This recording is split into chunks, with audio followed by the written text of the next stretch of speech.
NDU has a wall of fame, and it's amazing to see this huge wall of officers as you come in every day. Graduates of NDU who have served at the 3 and 4 star level. Colin Powell and Eric Stunsecki and Janet Wolfenbarger and John McCain and all of these national leaders. And you think, wow, I better be really prepared for class. You realize that this is the future, right? Any one of my students now could be the next one of them. Hey, you found Ways We Learn, an investigation of how learning happens across all ages and modalities. Let's go learn something. Hi, and welcome back to Ways We Learn. I'm Sean, and I'm here with Joe and Brian. And I want you to pause for a second and just think, if I asked you to describe America's educational system, what would you think about? So probably you would talk about what most of us have experienced. Pre-K through 12 education in a public or private school, maybe homeschooling, followed by perhaps an associate degree or an undergrad degree, maybe followed by a graduate degree or some other advanced degree. And then maybe you think about some of the various professional degrees we have, doctors, lawyers, the trade school route. There's all sorts of ways that you can go. That's what I tend to think of when I think about our educational system. And there's another whole branch of education that is very, very important to our country, which is our military educational system. And today, we're going to get to learn about that system from someone who's actually in it. Dr. Jill Goldenziel teaches and advises business, government, and military leaders on law, leadership, security, and strategy. She's a professor at the College of Information and Cyberspace at National Defense University, where she teaches cyber law, the law of war, international law, and migration law to senior military officers and senior civilian leaders from the U.S. and partner and allied nations. She's also a respected speaker and consultant on legal and security risks. She's a defense and national security contributor for Forbes.com. She's published in the Washington Post, the LA Times, Fast Company, and more. She's been a commentator on NPR, Public Radio International, and other media, has presented at the United Nations, the Pentagon, TEDx, and all over the world, and in 2022 received NATO's Sergei Lazarev Prize for her research and strategic advising on lawfare. So we are very grateful to have her here. I want to mention one thing before we get started. Jill's views expressed here are her own. They do not represent the views of her university or any other part of the U.S. government, but I promise you her views are very interesting and you're going to really enjoy learning from her. So Jill, thank you for joining Ways We Learn. Thank you for having me. Absolutely, yeah. I think a great place to just start is with your background. What got you to the place where you are today?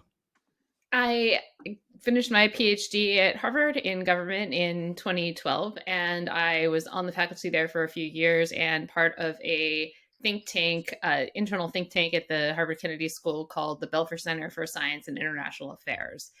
And the job for Marine Corps University came over the listserv when I was on the academic job market, came over the listserv at the Belfer Center. And this was, I'd never heard of it, honestly, when I applied. But one of my best friends in grad school was a Marine, and I had spent a lot of time with him. He had served 4 tours in Iraq as an infantryman, including in Fallujah, and left the Marine Corps basically a few weeks before starting grad school. So it was very fresh in his mind. And we'd spent a lot of time talking about nation building and how it was the most meaningful work he had ever done. We toured all the military sites together in Jordan. He came to visit me while I was doing my field work over there on refugees. This was in 2006, 2007, early in our grad school career. And his commanding officer asked him to come back. And he said, it almost killed him to say no. And I said, are you crazy? I'm studying refugees. They're pouring over the border. And you're thinking about going back. And he said, you will never understand the pull of the brotherhood and how what I was doing over there is the most important work I will ever do. And so when the job came over the listserv, I thought to myself, well, I've wanted to do policy relevant academic work since I was 20. This is a chance to do it not just in my research, which I always hope to do, but in my teaching every single day. And I know I can work for the Marine Corps because I've spent so much time talking to my friend about how much he loved it and what it meant to him. And I applied, no military background. The Marine Corps hired a human rights lawyer to teach the law of war, and the rest is pretty much history. I was there for 6 years. I loved it. And then I joined the National Defense University this past August. Wow. So cool. That's such a great journey. So, can you tell us a little bit about the structure of the U.S. military school system and just where is your school situated in it? Sure. So most people don't know about this, as you were saying, and I certainly didn't until I started teaching in professional military education. In fact, I'd never heard the term until I started the job Hmm. at Marine Corps University. I knew about the service academies. I lived not that far from West Point growing up, but I never knew there was school beyond that. But it turns out there's a lot of school beyond that. You can think roughly about three levels of war: the tactical level, the operational level, and the strategic level. And service members, military officers are required to go to school at each level. So at the tactical level, there's different schools depending on what your military operational specialty is, what your job is. You get trained in tactical level work. The Marines have something called Expeditionary Warfare School that their captains go to. And you can do this school and all of these levels in residence or through distance learning, but you are required to complete them. If your service is going to have you do this in residence for a year or even for a few months, the Expeditionary Warfare School is a little shorter. It's because your service has really chosen to invest in you as a leader, and you're chosen for your leadership skills and your future potential to be there. But all the officers have to do it. There's a parallel system of enlisted professional military education as well. I just know a little bit less about it since I teach at the officer level. So then at the operational level, there's something called Command and Staff College, or in the Army, it's Command and General Staff College, that the majors usually attend. So these are people who have been in for about 10 or 15 years of service. And that's where I was teaching at Marine Corps University, at their Command and Staff College. And then at the level of lieutenant colonels and occasionally even generals, there's the strategic level school, also known as top level school in the Marine Corps, or senior service college for a lot of the services. And that's where I'm teaching now. The war colleges that some of you may have heard of are senior service level college or war colleges. They're these top level schools. And while not everyone who attends them will become a general, every general officer will have a degree from one of these senior service colleges or war colleges. And that's mandated by Congress. It's a master's degree program. It's a 10-month master's degree program. They're all rigorous, whirlwind academic programs. All general officers will have at least one master's degree. Some of them will have more than one from courses they've had to go through previously in the military as well. It's kind of nice to know our generals are educated. Seriously. A question I have is, how would you categorize the education that happens at these different levels? I usually think in terms of a spectrum of training, just do this is the way things are done, to maybe more scholarship, which is exploring ideas, generating concepts, trying to use new things. Where does the training lie in here? Are we drilling things into their head, or are they, like, lack of a better word, maybe critical thinking skills happening? What's it like in these levels? It's primarily about critical thinking. So the military distinguishes between training and education pretty similarly to what you said. Marine Corps has a training and education command, TCOM they call it. So training is training for a particular skill, training to shoot, training to use cyber apparatus, etc.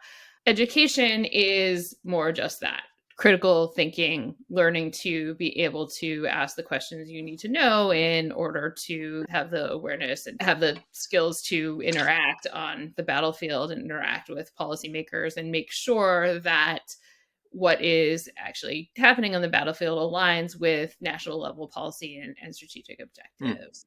It's much more of that. At the tactical level, I'll call it, the education that military officers get is more about training. The services do it a little differently depending on what the requirements are for particular operational specialties. By the time you get to the operational level, it's much more about strategic thinking, because the operational level is where strategy and tactics meet. Right? So you have to really be able to start translating, okay, well, how does this particular operation that I'm doing, and how do all the tactics that are involved in that operation align with national level policy, strategic objectives, what the world is going to look like after this operation or after this war as a whole. And so the strategic level thinking really has to start there. And then by the time you get to where I am, it's all strategic level thinking. In fact, the students are, by the time you get to where I am, are a third US military, a third foreign military, so partners and allies, and then a third senior civilians from the interagency. And that joint environment is extremely important. We have the College of Information and Cyberspace, where I am, is unique in that we have an online version of our program, which is an online master's degree, but the officers don't get joint professional military education credit. They don't fulfill that requirement, which they need to certainly be a general officer, but for many of them to get promoted earlier. It doesn't fulfill that requirement because they're not in the joint environment. And the joint environment is that a third I just talked about, a third military, a third civilian US, and then a third partners and allies, because those interactions are absolutely critical to what these officers will be doing at the strategic level of war and in the peacetime that we live in now as well. They need to be able to interact with civilians and understand civilian policy, civilian control over the military, certainly as well. And our interoperability with our partners and allies is absolutely critical. And it's pretty amazing, I've got to say, to see it in action as well. Well, so you've mentioned, and I mentioned this in the intro, that we are teaching foreign partners, right? People who are not part of our country. We're bringing in foreigners into these colleges. What is the purpose of that? Why are we teaching foreigners? What strategic advantage does that give the U.S.? The U.S. cannot go it alone. We need our partners and allies in any fight that we're going to be in the future. And we need to have good relationships with senior defense leaders in other countries in peacetime as well. And having a year together to, first of all, level set where we are with our partners and allies in terms of strategic level education, but much more importantly, to build relationships in order to be able to do that is absolutely critical. NDU has a wall of fame of all of the international officers that have been alumni of NDU that have then gone on to serve at the 3 or 4 star level in their country.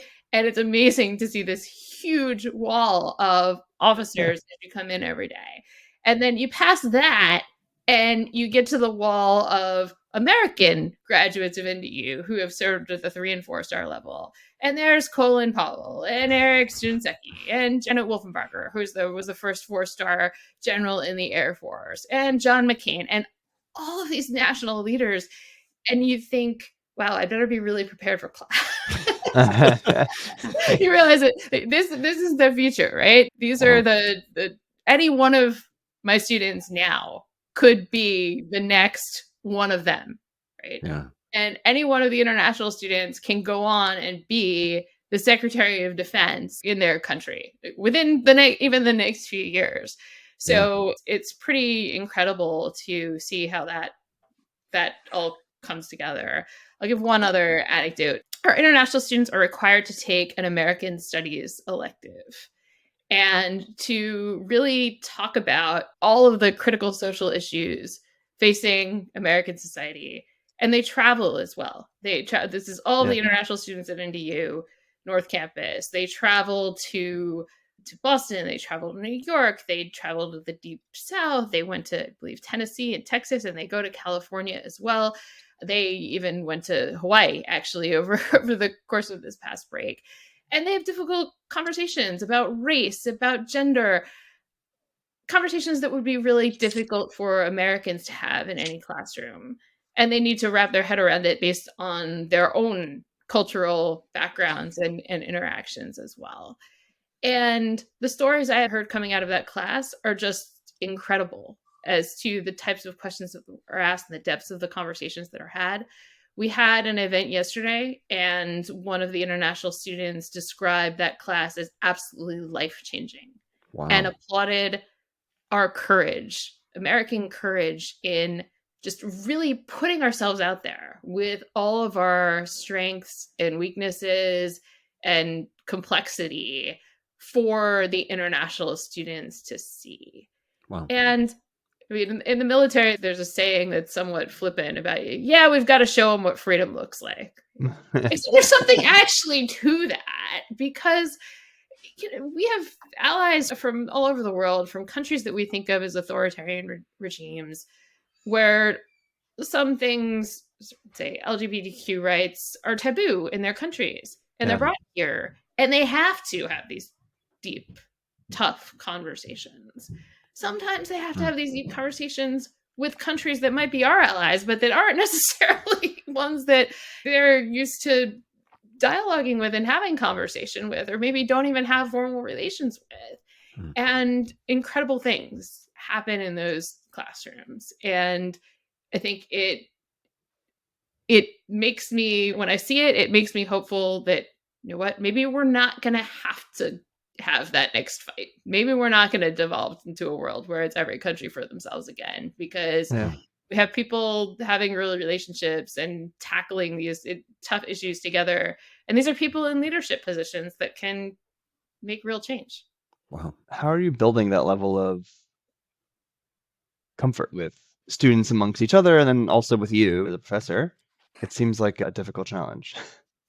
I have always told my students, from when I was teaching Harvard undergrads on up until now, that my classroom is a safe space. And that, unfortunately, has become a really loaded term. So I tell them what that means.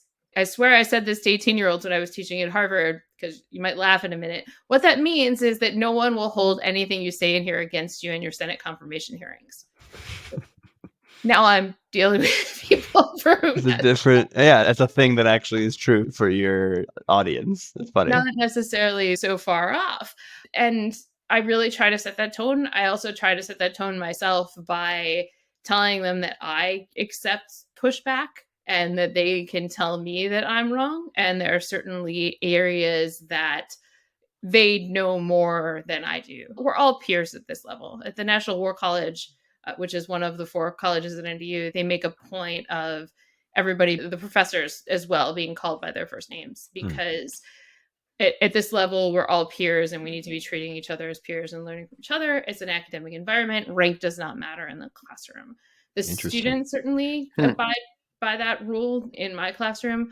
I basically told them I prefer professor or doctor, but I'm not going to get upset if they call me Jill. And most of them have gotten used to it at this point. And I've come to accept that. I mean, I'm their age. Some of them are a lot older than me. So of course.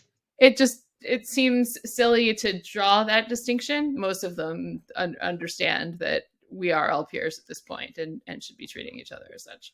How has your education style changed, the way you teach and the way you convey, and that has changed in an all peer space versus, I don't know, teaching an undergrad class at Harvard? I don't know if you ever did that. I don't think I have changed very much in the way that I teach. Other than that, over time, I've gotten better. I keep trying to get better and become more comfortable in the classroom and ask better questions.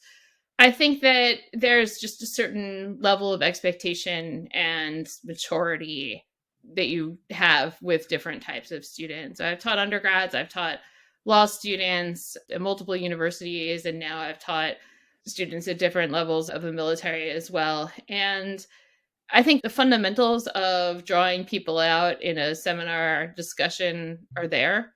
I think they're the same really at all of those levels. There's just a certain level of maturity that the students tend to have.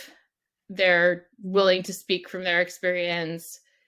The expectations, I think, are different from a student who's, say, a junior at Harvard based on what they've had in the past versus someone who maybe didn't have that type of experience as an undergrad and then is taking a master's degree course for the first time, hasn't been in a classroom in 10 years and was an Right. engineering major, so they never had to write a paper. That's not to disparage them in any way, because they bring an incredible wealth of experience to the classroom in different ways. I'll tell another story here. So I had a student in my first year of teaching, and they were assigned to write a prospectus for an 8-page research paper that they had to do for my class. So he handed in the prospectus, and he had a really good thesis, and he had really good supporting topic sentences for his paragraphs, but they didn't line up. Like, they were basically about 2 different things. So I called him in and I said, so I want to give you a chance to rewrite this because it's really good, but you've got to pick one or the other, the direction in your thesis or the direction in your topic sentences. And he articulated what he wanted to do when he had a really good proposal by the time he left my office. And I said, see, this is why I'm giving people a chance to rewrite, because you don't really know how to write a prospectus at this point. You probably haven't written a research paper since high school. And he said, ma'am, I have never written a research paper. And I said, okay, so you've just told me you're brilliant, basically. if you can do what you just did, never having written a research paper before, I mean, you're getting it more quickly than lots of other people. And sure enough, he was a distinguished graduate and he did great, but he grew up in a place that does not have the greatest school system in the country, and he never had the opportunity to do this before. And when given the chance, he could rise to that level. At Harvard, you see a lot fewer people like that. A question I have is, at this strategic level, I'm kind of fascinated because it's a school of peers, which I'm not sure I've ever seen before. What is the academic goal there? Is it just building relationships like at Harvard Business School? Or No. and how do you coordinate the groups to hit that goal? Right? You've got 3 different groups to coordinate. What's the goal and how does it all work together? I'm utterly fascinated by this strategic level. 3 different groups to coordinate. The military, the partners, and the agencies, the ally partners. They have the same classes. They take core classes. We just moved to more or less a quarter system. They have 2 core classes a quarter, and then they have semester-long electives through the university. At the College of Information and Cyberspace, the class is only about 60 people. If they're in seminar groups where they're having group discussions, and each class has roughly an hour, we'll say an hour of plenary and then 2 hours of seminar. So if they're in seminar groups that are mixed up between the classes and they have, say, 8 different classes, they're going to end up building tight bonds and getting to know each other. And then they have a lot of other activities, some optional and some not optional. So a trip to Gettysburg, they have these travel where they went Field to trips. They have field trips, some of them abroad, which of course leads to great bonding experiences.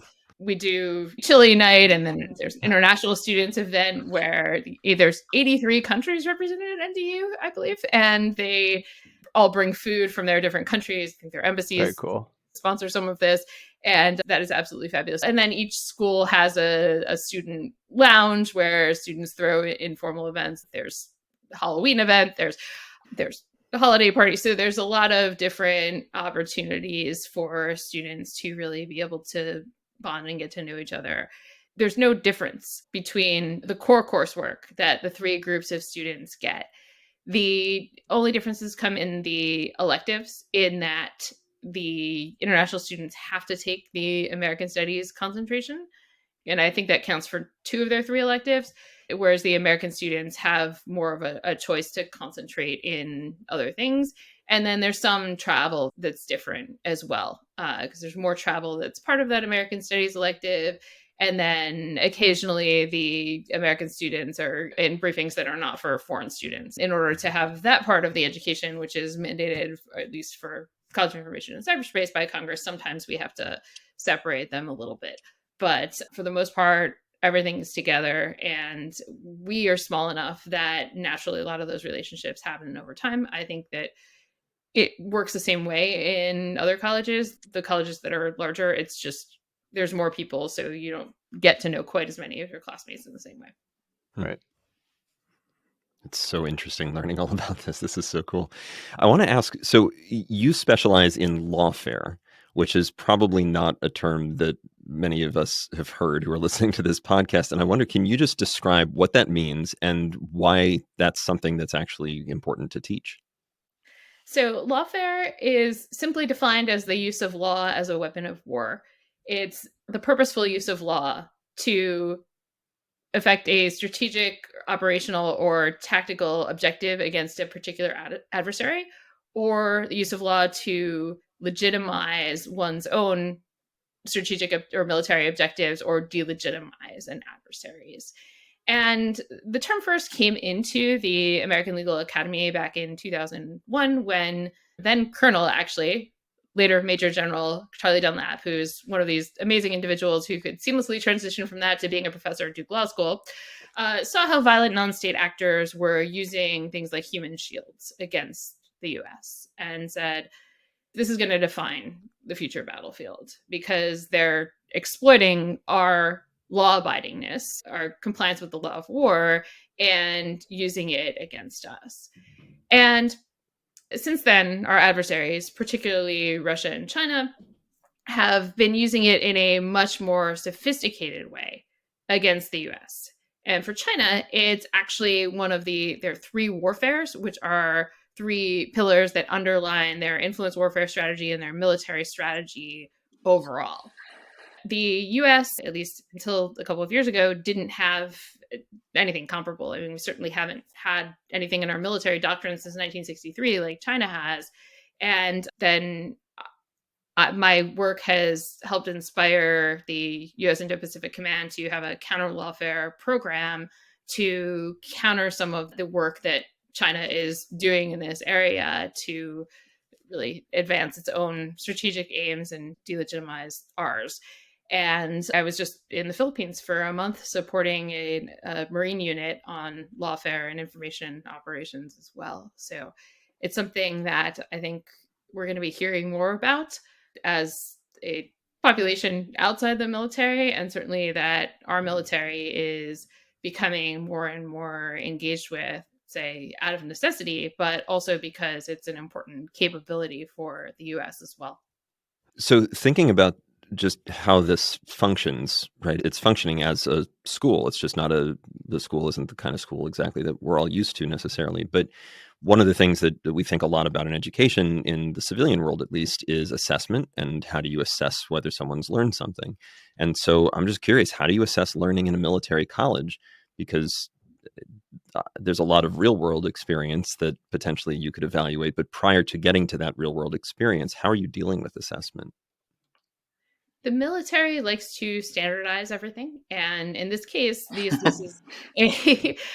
is a situation where grades can really affect somebody's future career. Their grades will be something that potentially shows up in their file for promotion. So it's not like you can say to an undergrad, oh, your grade in X class isn't going to matter someday. It might, and it might matter in the future. So it makes sense to have very standardized rubrics, say, in order to create assessments.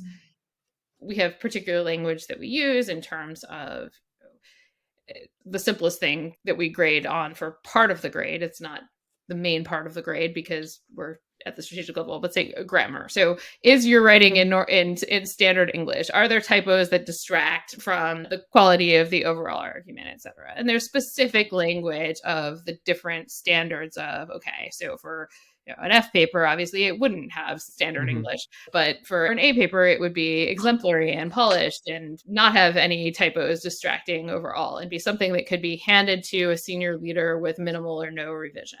Mm-hmm. That's the gold standard, something that could be handed to a senior leader with minimal or no revision. But we also think about, okay, well, what skills do we want our senior leaders to have? So in the class that I'm directing called the governance of the global cyber and information domain, we have 3 decision memos. And we give them a fairly draconian word limit of about 500 to 1,000 words and a really complicated fact pattern and say, all right, this crazy thing happened in the world where there's some kind of event, cyber attack, lawsuit, something like that. And we say, your senior leader, your minister of defense, your chief of staff, whoever wants some kind of briefing on the situation so they understand what's going on in 1,000 words. go. And we assess them on, well, how well can you encapsulate the key issues that you've learned in the course, the legal issues involved, the policy issues involved, in a really succinct memo that in theory you could put on your boss's desk tomorrow. And some of them do write things that I think they could be proud to put their names on and hand to the Secretary of Defense tomorrow. What does the remediation for that look like? So, like, let's say somebody's not able to do it. What does it look like to get them there? Or is there a failing out? Do you just drop back to the operational level? No. Well, I mean, if Somebody pushes a button and you fall through the floor. If somebody actually failed out of the university, at least for the military, I could say with relative certainty that would be a career ender. Because first of all, there are a lot of safeguards in the system, and we will work with you to get you over the finish line, right? We will allow you to remediate that paper. You might not go through with an A, but the culture of the university is we don't let people fail that easily. We'll make you work for your grade, don't get me wrong, but we're going to have you do other drafts, etc., if you're willing to put in the work. So if you then can't meet that standard, something's really wrong. Right. As far as actual remediation, it's just that we generally have people do rewrites until they can meet some kind of passable standard. Different schools have different policies on that, on exactly how that will work, but it's generally something like that. It's also going to depend what the problem is. I mean, blatant plagiarism is very different than not understanding how to footnote and then actually not doing or turning in the assignment or following directions or taking feedback are also different circumstances. So we work with the student on the individual circumstances. And I'll say these things are usually kept fairly quiet because of ramifications on people's careers. If it's an international student, you don't want a diplomatic incident either. But it brings a whole other. Yeah, there would be like worry about it in regular academia. No, right? But if I was a teacher in this university, there'd be one of those little calendars. It's like days until the last international incident that I caused. It has been 3 days. But, days since. Yeah, I can say I think these circumstances, to my knowledge, have been handled fairly, and I only know one student that's actually had to leave the school. I don't know the full circumstances of it either. And so do most of the projects that you're dealing with look like what you've described, the papers and potentially revision process, or are there other types of work that they're doing aside from being in lectures and discussions? A lot of the classes involve tabletop exercises or war games as well. So, and we have to evaluate their performance in that in terms of, there's also rubrics for that can vary a little bit depending on the type of exercise, but there's leadership, there's respect for peers, there's speaking up, there's participating in a variety of ways, including written products as well. It depends on the nature of the final exercise. This is amazing.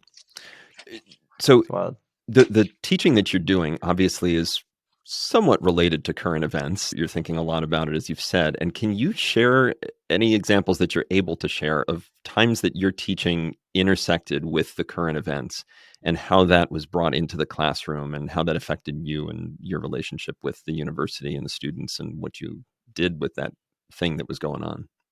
So I had a rather acute situation where I was teaching an elective on the Constitution and Civil Military Relations that started on January 7th, 2021 at 9 a.m. The entire syllabus was basically overcome by events at the start of the class. We certainly had a lot to talk about. I bet. So we ended up starting seminar. It was an elective seminar that met 2-3 times a week every day for 5 or 6 weeks. And we started class every day with a sit rep. Sometimes I had news alerts coming in based on what was happening in any investigation at any time. We watched the election, and what I had the students do for class, or watch the inauguration, excuse me. And what I had the students do for class that day was that each of us were watching a different channel, literally watching or reading Oh, or gosh. listening to a different news channel. And then we wrote into the WhatsApp what information was coming in and when, which was absolutely fascinating. It was a fantastic group. I had 7 students, actually fairly gender balanced and racially balanced. It was 7, so it was half civilian, half military. And then it was a former military turned law enforcement person was the 7th. And the perspectives that were there were entirely fascinating. It was also, I would say, therapeutic for all of us to be able to be together and process the events as we were worrying about the country, the world, and the military falling apart with what we were watching on TV. Wow. We also did sit reps every day to start the security studies class I was teaching when the Russia-Ukraine war broke out. And I had one of my groups that year was a little quiet in terms of their engagement with the readings and the material. But if I could start them out every day by saying, all right, well, what happened in the war? Or we can talk about it for 15 minutes as long as it relates to the themes of the class. But this was security studies. So we were talking about information operations, and we were talking about ethnic violence. And it was pretty easy to relate it to just about any possible theme we were doing on a given day. And I could use that then as an entry point into the readings and the deeper concepts we were covering in any given day. And that worked much better with that group than when we started out the semester, and it was a little more difficult to pull things out of them. Wow. Well, I mean, this is fascinating to learn all of this about just how the military operates and just your part in it. And I'm just glad coming off of this that the future of our military is in good hands and that there's a system like this and people like you who are clearly so devoted to it and just doing amazing things to push our military forward. So thank you for that. The students are definitely inspiring. And I mean, they really do inspire me every day. And I feel really lucky to teach them every time I'm in the classroom. But I also think about every day that we effectively have a military base that is dedicated to education. NDU is on Fort McNair in Washington, D.C., and it looks like a college campus. It's fortified on the outside, but when you get in there, it looks just like a college campus, complete with picnic tables and volleyball courts and soccer fields. And they do take physical education very seriously. Great gym, too. And the only things on this campus are NDU, the Inter-American Defense College, which is run by the Organization of American States, an archive, a military history archive, and then Joint Task Force Washington, which is small. It's the task force that exists to protect DC it's historically, if it were ever invaded by the British. Now it worries about other things, but it's I don't know, this is British. It has King George is such a problem. Such a troublemaker. It has a presence, but it's not like there's troops drilling all over the place all the time. So it's really dominated by these university buildings, and it's fantastic. And I wish more people knew that the military took education seriously enough to do this, to actually have a university in our nation's capital that interfaces between first of all, the different agencies, because we don't always do that as well as we should. And we actually have senior officials from all the agencies in one place in Washington, D.C., but also the interfaces with everyone from the Secretary of Defense, the chairman of the Joint Chiefs of Staff, to Congress on pretty much a daily basis, and is the conduit between those policymakers and the classroom. It's amazing, really. It really sounds like it. I don't think that people tend to think of a military college as just a normal college, but that's what it very much sounds like, that within, like you said, those fortified walls to protect us from the British. But the overall experience there sounds like it's very much like the advanced degree experience that a lot of us have had. And it's just so interesting to hear that, yeah, we're running this like a college. And by the way, Colin Powell's sitting in the next room kind of thing. It really is. When you ask that question about how teaching has differed between places, I hadn't really thought about it, because the teaching is fundamentally the same, but the quality and depth of the discussion is similar in terms of digging into difficult issues, but the life experience that Yeah. people bring is incredibly different. And there's a Yeah. lot to be said for those idealistic 18-year-olds making decisions in a bubble. I hope they bring some of that with them into the boardroom or the Oval Office, 40 years later. But there's something very different about having these conversations with people who have an incredible amount of life experience, and maybe they've been really deep in the weeds, so they haven't been able to think about something like deterrence theory, I'll say, but they've been doing it. So Yeah. they can bring a completely different level to the discussion. Yeah. It's amazing. And what we'll do is in the episode notes, we'll drop in links to information about the War College. We'll put in your website, your LinkedIn, and any other websites that you want us to share. And just people can learn more about this, because I'm sure that people who are listening to this by now have gone, I had no idea that it was like this. And it's not just 18-year-olds just in drill formation. It's a real college. It's really fascinating to learn about. Oh, cool. A real college or master's degree program. Or university. Real university. Yeah. Well, Jill, thank you so much again for taking the time for this. This has been just wonderful to learn about and really fascinating. And I know that you're very busy and you have a lot going on that I'm sure we don't know about. And so thank you for making the time for this. We really appreciate it. Thank you for having me. It was great. I'm happy we made it through the podcast without causing an international incident, too. Well, we don't know yet. You haven't aired it yet. Yeah. Exactly. So that's all for now. Thanks for listening, and always keep learning.